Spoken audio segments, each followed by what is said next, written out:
sétimo ano. Sejam bem-vindos a mais uma aula de ciências. E como conteúdo da nossa aula de hoje, nós vamos estar trabalhando mais um reino, o reino fungi. Esse reino é um reino considerado das espécies antigas. Iremos tratar no decorrer dessa aula por que ele é conhecido como reino das espécies antigas.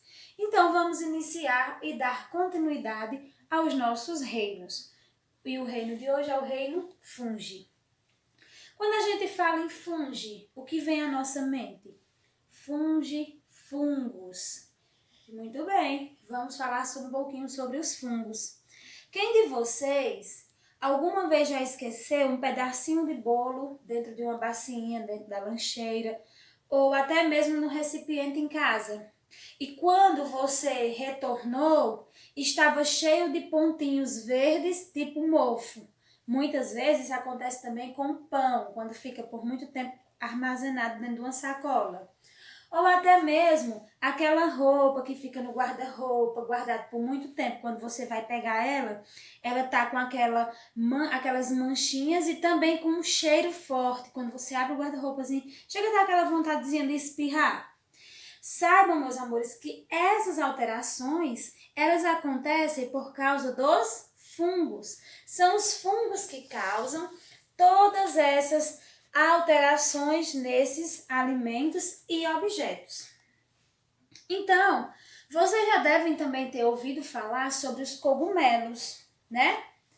E que cogumelos, por terem uma estrutura de plantas, eles eram, durante muito tempo, eles foram considerados pela ciência, né? Um tipo de vegetal. Então, os fungos, ele era classificado no reino das plantas e protistas. Só que a partir do ano de 1970, ele passou a ter o seu próprio reino, que é esse reino que nós vamos estar trabalhando com ele hoje, o reino fungi. Dentro do reino fungi, nós temos uma diversidade de espécies e espécies importantes, onde existem os agentes decompositores. O que é que eles vão fazer? Eles vão promover a degradação da matéria orgânica, que o que é essa matéria orgânica? Vai ser restos de animais e restos de plantas e que vai favorecer o enriquecimento do solo para quem usar? Para os vegetais. Então, são os agentes decompositores, onde eles vão decompor restos de animais, restos de plantas e vão, contribuir para o enriquecimento do solo. Então, graças a essa capacidade de decomposição, ela também pode nos causar alguns incômodos, como os falados inicialmente. Por quê? Porque esses fungos, eles podem se multiplicar de forma, muito rápida. E o que é que acontece? Em ambientes domésticos, o que vai ocasionar aqueles mofos e os bolores que nós podemos presenciar em roupas, em paredes, até nas paredes eles ficam localizados, em móveis e também nos alimentos.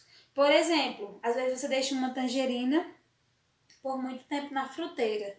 Quando você vai olhar, ela está com mofos e bolores. E tudo isso é ocasionado por causa dos fungos. Então, os fungos, eles podem nos trazer benefícios e também malefícios. Como, por exemplo, nós temos que existem alguns cogumelos que são comestíveis e outros que são nocíveis ao ser humano. Por exemplo, existem também alguns que degradam os resíduos no meio ambiente, mas que também podem deteriorar, ou seja, vai estragar nossos alimentos e utensílios. E é graças a esses fungos que eles ocasionam importantes benefícios, tanto na questão das indústrias alimentícias, como nas farmacêuticas. Por quê? Existem exemplos de fungos que são utilizados tanto na fabricação de alimentos quanto na fabricação de remédios, de medicamentos. Então, como característica dos fungos, nós temos que os fungos eles incluem no seu reino seres unicelulares e pluricelulares, onde a maioria é formada por seres pluricelulares, ou seja, por mais de uma célula, né? Na sua estrutura. E são seres heterótrofos. E que são heterótrofos que não sintetizam o seu próprio alimento. Ou seja, eles vão precisar se alimentar das substâncias produzidas por outros seres. Então, por terem necessidade de se alimentar de matéria orgânica, os fungos, eles podem desenvolver relação com outros seres vivos. Tia, e como é que essas relações vão acontecer? Essas relações elas podem ser de dois tipos. Vamos ter parasitária e mutualística, onde eu vou estar explicando cada uma. Então, ele pode também decompor os restos de seres que morreram, como eu falei inicialmente na aula, por esse motivo que eles são agentes decompositores. Eles podem parasitar organismos vivos ou estabelecer relações mutualísticas. Nessa questão de relações mutualísticas, vai ser onde as duas espécies vão estar se beneficiando. Então, vamos falar um pouquinho agora também sobre a importância econômica dos fungos, porque, como eu falei, ele é utilizado tanto na questão alimentícia como na farmacêutica.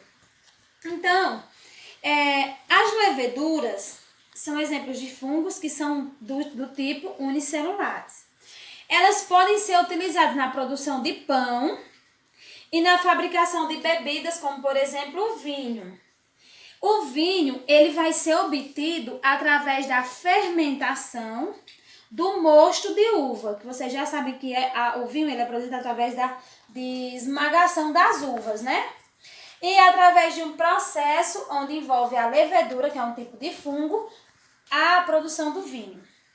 Existe também a utilização de um tipo de fungo na produção tanto do pão como da pizza, onde vai usar-se o fermento biológico, que o que ele vai fazer? Ele vai degradar os açúcares presentes na massa.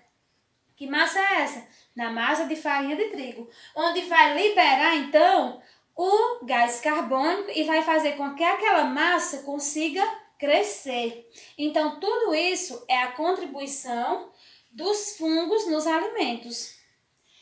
Existe um fungo que ele é do gênero Penicillium, que vocês podem lembrar até de, quando fala em penicilino, lembra de penicilina, um tipo de medicamento. E esse Penicillium, ele é usado na fabricação de antibiótico, e onde vai compor substâncias capazes de matar bactérias. Esse tipo de fungo também, ele vai ser utilizado na produção de queijos, de alguns tipos de queijos. Então, falando agora um pouco sobre a estrutura corporal do fungo, vocês podem analisar que o fungo ele tem uma estrutura como se fosse um cogumelo, né? Estruturinha do cogumelo, onde na sua parte de cima nós vamos ter a estrutura reprodutora e nós vamos ter as estruturas produtoras de esporos, onde teremos também as hifas e o micélio, onde cada estrutura dessa desenvolve importante função no fungo. Então, na estrutura corporal, nós temos que existem fungos que são unicelulares e pluricelulares, onde, como exemplo de seres unicelulares, nós temos o fermento de padaria, que no caso eu falei que são as leveduras, onde elas vão realizar a fermentação e por esse motivo são utilizadas na produção de pão, de vinho e também da cerveja. Já os fungos pluricelulares, eles vão ser filamentosos, que foi o exemplo que eu falei agora da sua estrutura, onde ele vai ser formado por um conjunto de filamentos que vai ser chamado de hifas. Então, as hifas, ela vai ser um conjunto de filamentos microscópicos que vão formar um emaranhado com capacidade de crescimento constante. Ou seja, ela vai continuar crescendo. E é pelas hifas que o fungo ele vai conseguir obter o seu alimento. Ou seja, quando essas hifas elas se emaranham, elas ficam todas juntas assim, embaralhadas uma com as outras, elas vão formar um micélio. O micélio também é mais uma estrutura do fungo. Então, existem fungos também que possuem corpo de frutificação. Tia, e como assim um corpo de frutificação? Porque na sua formação vai se dar pela compactação de várias hifas.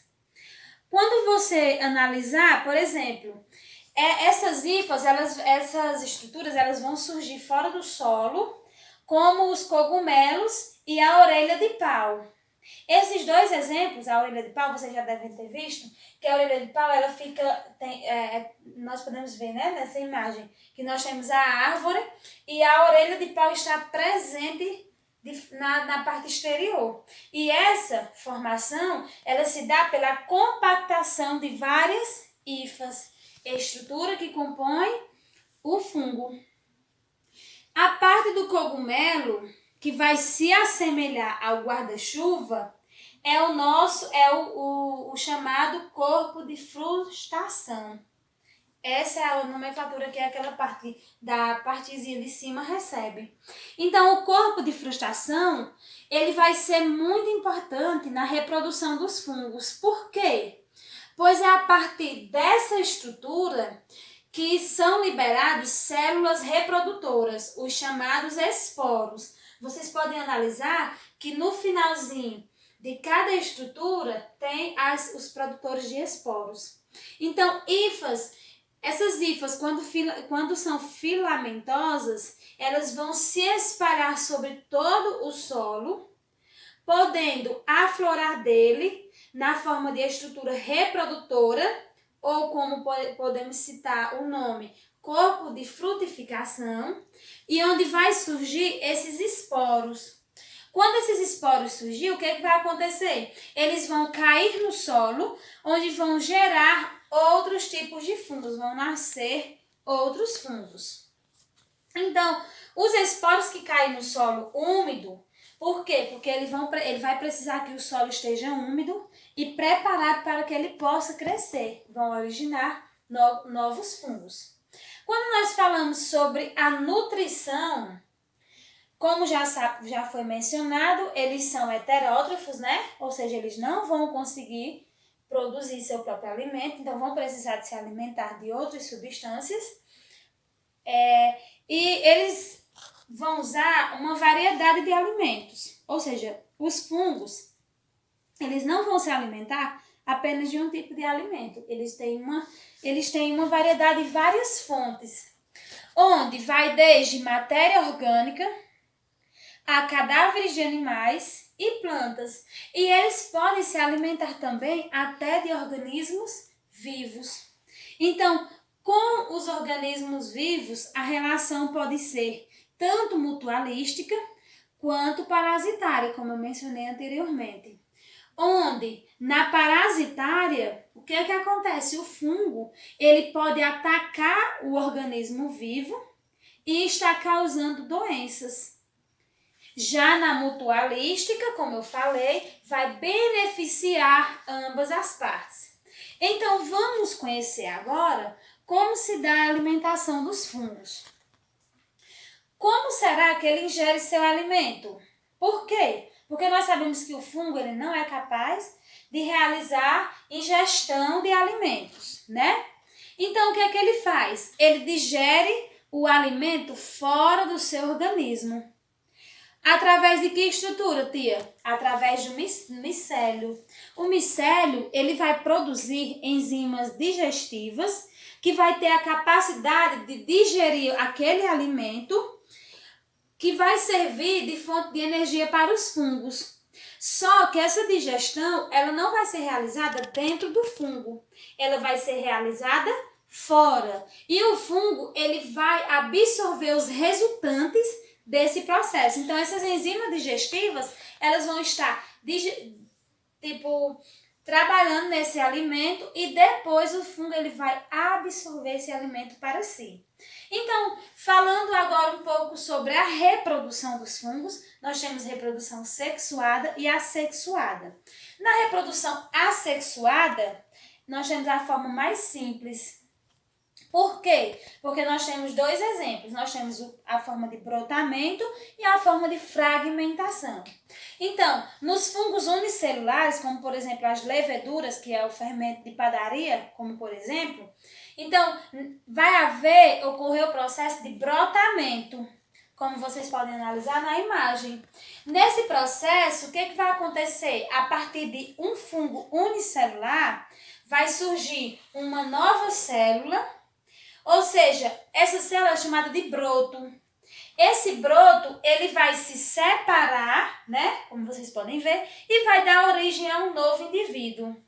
Já nos fungos multicelulares, vai acontecer o processo de fragmentação, onde no micélio, o conjunto de hifas, ele vai se fracionar em pedaços e cada um dos pedaços vai surgir novos fungos, ou seja, ele vai se quebrar. E cada um desses pedaços vai surgir novos fungos. E partindo então para a reprodução sexuada, nós temos que nesse tipo, nós vamos ter hifas diferenciadas com sinal de positivo e negativo. O que é que vai acontecer? Esses dois tipos de hifas, eles vão se unir, onde vai provocar a união dos núcleos, né? Quando esses núcleos se juntarem, ao final do processo, vai surgir células reprodutoras que vão dar origem aos fungos. Ou seja, vão ser tipo como se fosse uma célula masculina e uma célula feminina. Quando elas se juntam, os núcleos delas vão se unir e no final vai surgir novas células reprodutoras que vão dar origem a novos fungos. Essa é a reprodução sexuada.